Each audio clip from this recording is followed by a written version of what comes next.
Israel Palestine जंग को छिड़े हुए आज पूरे 2 हफ्ते हो चुके हैं और गाजा का जो मंजर है उसे देखकर आपकी रूह कांप जाएगी।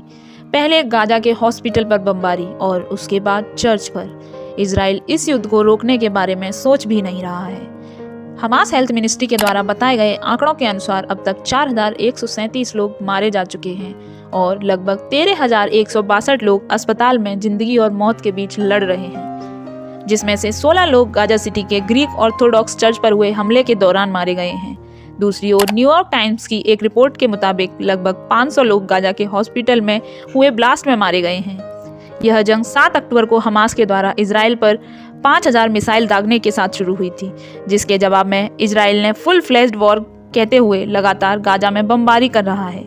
इसके तहत इजराइल ने 9 अक्टूबर से गाजा में कंप्लीट ब्लॉकेड किया हुआ है। इसका मतलब मेडिसिन की सप्लाई, पानी की सप्लाई, खाना और यहाँ तक कि बिजली भी कट ऑफ कर दी है। गाजा पट्टी करीब 41 किलोमीटर लंबी, 6 से 12 किलोमीटर चौड़ी है और इसका टोटल एरिया 365 स्क्वायर किलोमीटर है।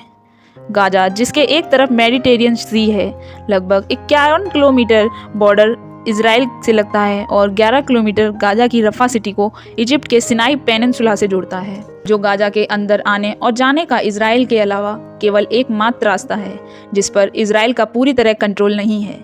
हजारों की तादाद में फिलिस्तीनी गाजा के रफा बॉर्डर पर गाजा को छोड़ने के इंतजार में खड़े हुए हैं, क्योंकि गाजा के लोगों के बचने या कहें जिंदा रहने का एकमात्र जरिया है। जो बाइडेन से बातचीत के बाद रफा क्रॉसिंग को खोलने के लिए इजिप्ट के राष्ट्रपति अब्देल फतह अल सीसी के साथ हुए एक समझौते के बाद बड़ी ही मुश्किलों के बाद 21 अक्टूबर को यह क्रॉसिंग केवल मानवीय सहायता के लिए खोल दी गई है, जिसकी पहली खेप के 20 ट्रक रवाना किए जा चुके हैं। लेकिन वहीं इजिप्ट के विदेश मंत्री समह शौकरी ने बीबीसी के एक कार्यक्रम में बताया कि इजिप्ट की ओर से रफा क्रॉसिंग को आधिकारिक तौर पर खोला है, लेकिन इन्होंने क्रॉसिंग को इनएक्सेसिबल बनाने के लिए इजराइल की ओर से किए एयर स्ट्राइक को जिम्मेदार बताया और साथ ही गाजा में मानवीय सहायता पहुंचाने वालों को भी अनसेफ बताया, क्योंकि सदर्न गाजा में रफा क्रॉसिंग के पास एक बिल्डिंग को टारगेट किया गया और लगभग 3 टाइम्स एयर स्ट्राइक भी किए जा चुके हैं। एक और इजिप्ट बड़े पैमाने पर फिलिस्तीनियों के सिनाई में पलायन को लेकर चिंतित है। कोई भी अरब देश उनको अपने देश में शरणार्थी बनाने के लिए तैयार नहीं है। वहीं दूसरी तरफ इजराइल मिलिट्री के द्वारा नॉर्दर्न गाजा को यह कहते हुए खाली करवाया कि वहां पर कभी भी एयर स्ट्राइक और ग्राउंड इन्वेजन किया जा सकता है। नॉर्दर्न गाजा में लगभग 11 लाख लोग रहते हैं, जिनको अपने घर होते हुए भी बेघर होने के लिए कह दिया गया है। WHO ने इजराइल के इस वार्निंग को स्ट्रांगली कंडेम किया है।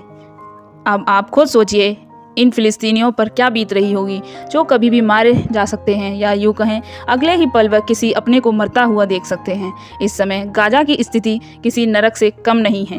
वहीं इस वॉर के लगातार एक्सलेट होने के आसार बन रहे हैं, क्योंकि इजराइल और लेबनान के बॉर्डर पर भी क्लैशेस हो रहे हैं, जहां से हिजबुल्लाह ऑपरेट करता है। खतरा ये है कि हिजबुल्लाह हमास के लड़ाकों से भी ज़्यादा खतरनाक है और ज़्यादा पावरफुल है। इजराइल को ईरान से भी वार्निंग मिल चुकी है कि इजराइल अगर गाजा में ग्राउंड इन्वेजन यानी अपनी आर्मी को गाजा की ज़मीन पर भेजेगा तो उन्हें और जगह से भी रिस्पांस देखने को मिल सकता है। वहीं इजराइल की इंटरनल पॉलिटिक्स भी स्टेबल नहीं है। नेतन्याहू के अगेंस्ट बहुत सारे फ्रॉड केसेस हैं और इस वॉर के बाद नेतन्याहू की रेटिंग लगातार गिरती जा रही है। यह आप इस वीडियो से समझ सकते हैं, जिसमें एक सिविलियन नेतन्याहू के मिनिस्टर को बाहर जाने का रास्ता दिखा देता है।